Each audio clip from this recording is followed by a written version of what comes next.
one direct benefit, though, of working through a workforce analysis or jobs analysis is that you can look at that job from the worker's perspective and determine whether or not flex time can be added, incentives can be created, how the managers can better respond. And so the book mentions on page 53 some, I think, very positive aspects of how we can structure jobs once we understand better how those how the workflow works with those jobs. So, for instance, flexible scheduling, part-time, flex time, job sharing. Those are all very positive aspects. I know several people who opted for job sharing when a firm offered it after a detailed workforce analysis. The individuals knew each other, they knew their schedules, both had stay-at-home kids, and they found that if they job shared, they could actually get everything they needed and maintain their job.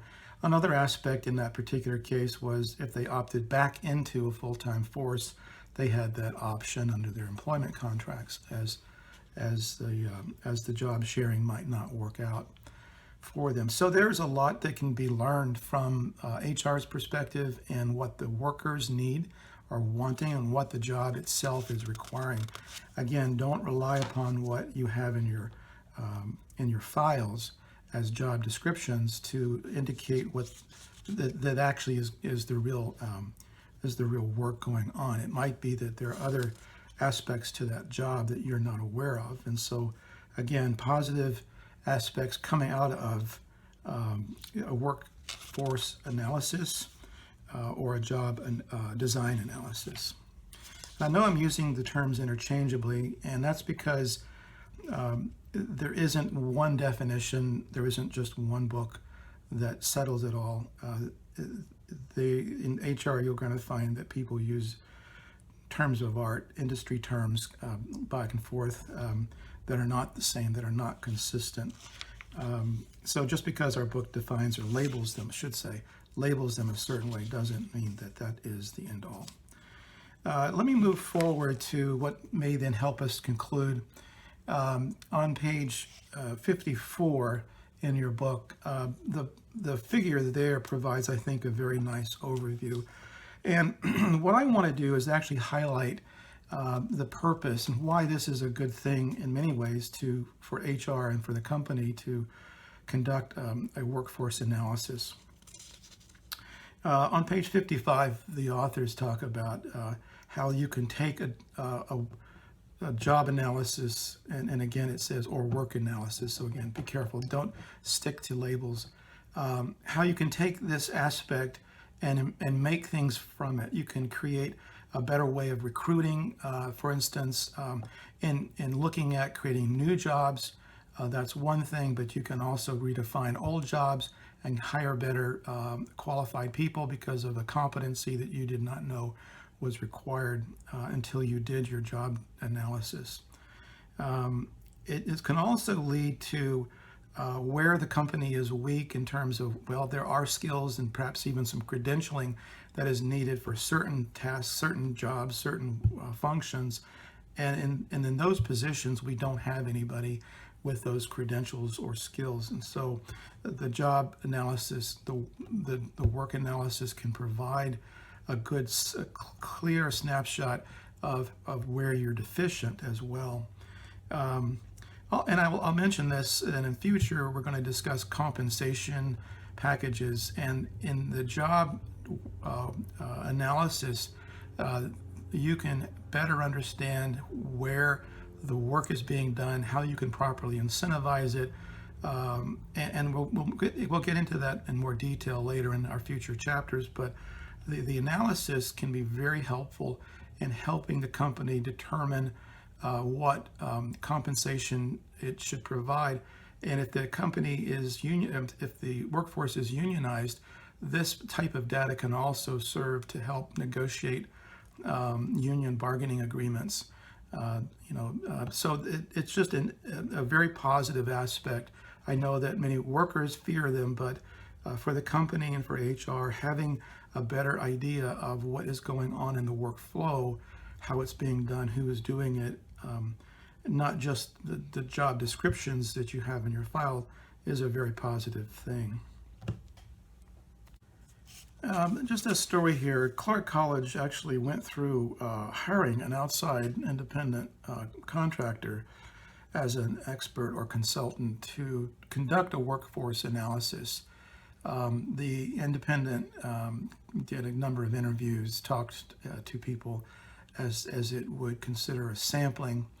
Not everybody received an interview, but the sample was sufficient, it felt, to provide some response.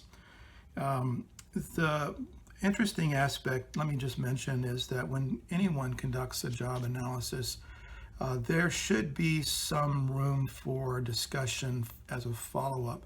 There should be an open session of questions and answers. There should be a time to provide critical feedback. There should be all sorts of ways, because these independent consultants don't always get it right, or they have their own agenda, or they're using a template approach. Not all companies work the same as other companies. So just be careful. I do want to mention that most most job analysis and most of these independent consultants work on the basis of task analysis. It's a real simple way of saying, what do you do, when do you do it, how often do you do it, what are your tasks, what obligations do you have should these things, whatever, happen. But one of the other aspects, depending upon the company and what it does, is if you are working in an industry that requires a great deal of independent judgment, where the workers themselves have to have some autonomy and can make calls, make choices, make decisions on their own, you have to consider not just duties and tasks, but also their competencies. Abilities are one thing, but their specific knowledge about an industry, what they know, what they don't know, is critical. And let me give an example. If you're working in pharmaceutical, where you're selling all sorts of aids to veterinarians, for instance, just having someone sell whatever type of medical supplies and medicines are to a vet is not necessarily the whole thing. I mean, anybody could just simply walk through a checklist and say, do you need these things and whatever. But someone who is actually quite competent in that area can anticipate the veterinary surgeon's need, can anticipate the veterinary assistant's needs, can look at trends, can understand what diseases are running through the community of domestic pets. There's all sorts of things that can come up, and that individual's competencies can pay a far larger dividend to the company than just the ability to run through a checklist. So be careful with how what you look at in your jobs analysis, and do consider the type of industry you're in and determine whether or not you should be doing a task-based or a competency-based job analysis.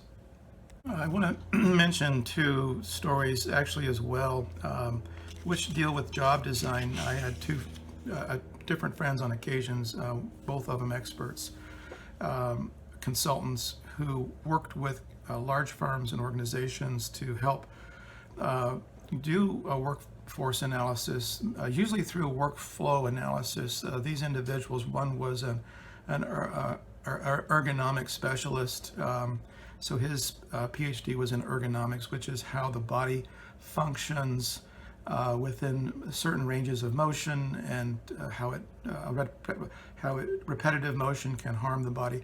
His area was just about how the body functions within a particular field of work. And we had basically worked with him on a chair issue, believe it or not. Workers were complaining about their chairs. They were actually having some very serious physical consequences, some permanent, from sitting too long in certain types of designs. And through a job analysis, this individual came up with several recommendations and ways to improve the work itself by redesigning the chair, which makes a whole lot of sense if indeed the chair is actually holding people back, causing pain and actually long-term harm. Another individual that I worked with was an industrial psychologist, and his approach was much greater. It had to do with more than individual performances across the board, which is our next discussion. His view was that work organizations hire people to perform and to do certain duties and so on, but the company can also impede the individual the performance of all the individuals by certain aspects, such as lack of support, unsafe conditions, the lack of career ladders. There's all sorts of problems that individuals would see that maybe the company wouldn't. So he helped the companies basically look at how it could work with and expand individual performance.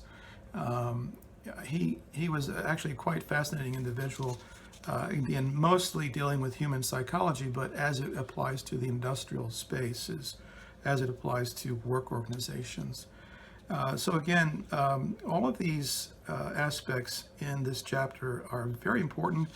We don't have a book, we don't have a course or time to go into details, but I would say simply, mark them, look at them if your future is in HR, and come back to them as they're all quite in depth and complex.